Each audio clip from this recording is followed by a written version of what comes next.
बात 2027 के सत्ता संग्राम की करते हैं, जहां पश्चिमी यूपी की सियासी जमीन पर हलचल पड़ रही है।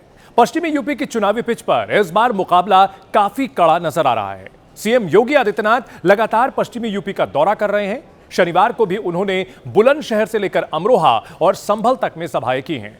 बीते कुछ समय से संभल यूपी की सियासत का सेंटर बना हुआ है। संभल में सीएम के दौरे से सियासी गलियारों का तापमान काफी बढ़ गया है।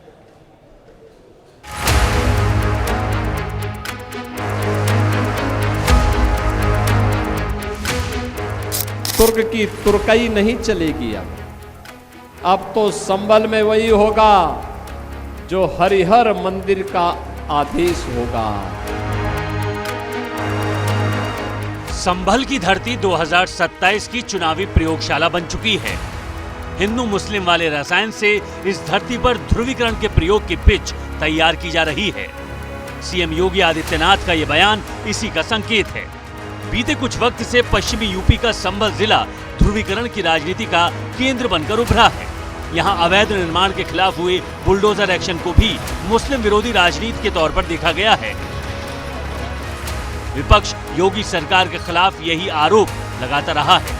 शुक्रवार को यहां अवैध जमीन पर बने इमामबाड़ा और मजार को बुलडोजर से ढाया गया। इसके बाद शनिवार को सीएम योगी यहां जनसभा के लिए पहुंचे। एक बार फिर ध्रुवीकरण के कार्ड को धार देने की कोशिश की।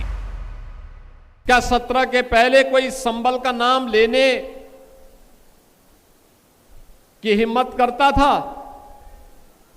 तब तो एक तुर्क आकर के यहां पे अपमानित करता था।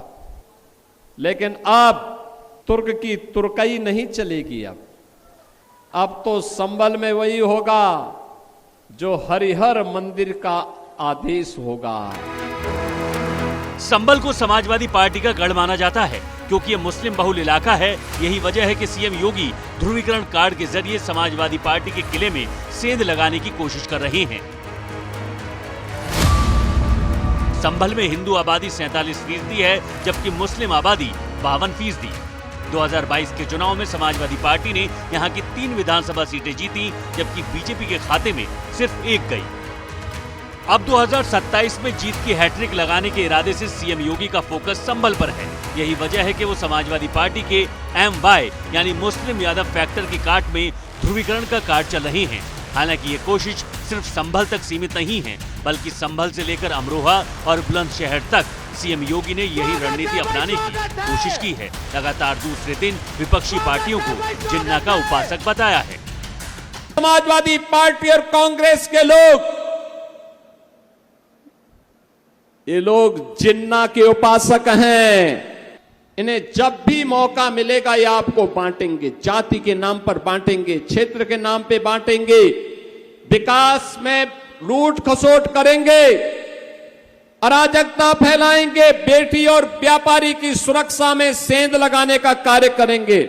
जहां तक सवाल जिन्ना का है तो समाजवादी पार्टी समझती कि जिन्ना की मजार पे तो भारतीय जनता पार्टी के सबसे बड़े नेता आंसू बहा के आए थे। समाजवादी पार्टी या कांग्रेस का कोई नेता नहीं गया था। जो लोग आज जनता का ध्यान प्रभु श्री राम जी के मंदिर में लूट और चढ़ावे में डकैती से हटाना चाहते हैं, वो इधर उधर की बात करके जनता का ध्यान मुख्य मुद्दे से बांटना चाहते हैं। उत्तर प्रदेश के मुख्यमंत्री श्री योगी आदित्यनाथ जी को हार का डर इतना सता रहा है कि पिछले 15 से 20 दिनों से जब से चढ़ावा चोरी का पाप महापाप सामने आया है अयोध्या में, उस दिन से ये हिंदू मुसलमान के नाम पर कुछ न कुछ रोज अनर्गल बयानबाजी कर रहे हैं। मुख्य बातों का जवाब दीजिए।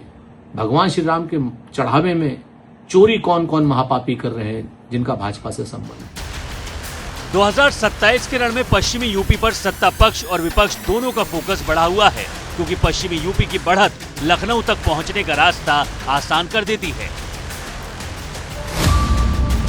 पश्चिमी यूपी में विधानसभा की 136 सीटें हैं। यहां मुसलमानों की आबादी 26.21% है। 2022 में 92 सीटें बीजेपी ने जीती, 36 सीटें समाजवादी पार्टी को मिली, जबकि 8 सीटों पर जयंत की पार्टी RLD को जीत मिली। अब क्योंकि पश्चिमी यूपी में बीजेपी के प्रदर्शन का ग्राफ अच्छा रहा है, इस ग्राफ को और बढ़ाने के इरादे से सीएम योगी पश्चिमी यूपी का दौरा कर रहे हैं। लेकिन यहाँ मुसलमानों की भी अच्छी खासी आबादी है, इसलिए समाजवादी पार्टी को भी अपने लिए संभावना दिख रही है। लेकिन समाजवादी पार्टी की राह में बाधा डालने के लिए एआईएमआईएम अध्यक्ष असदुद्दीन ओवैसी ने शनिवार को सहारनपुर में ताल ठोकी है।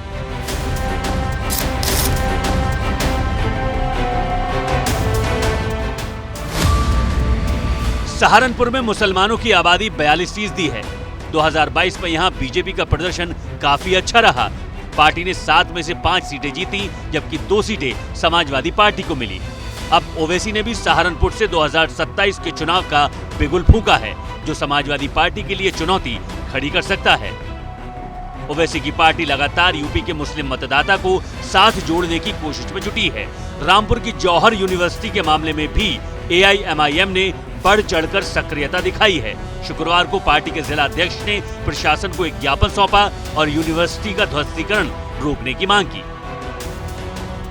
वो जो यूनिवर्सिटी है रामपुर से थोड़ी सी हटके है, तो आरडीए में नहीं आती यो। कई हज़ार लोगों का मुस्तकबिल है रामपुर का।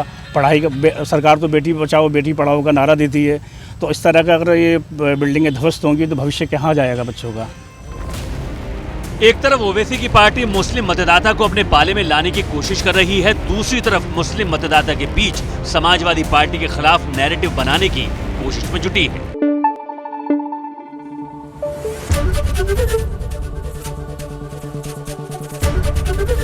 एबीपी न्यूज आपको रखे आगे।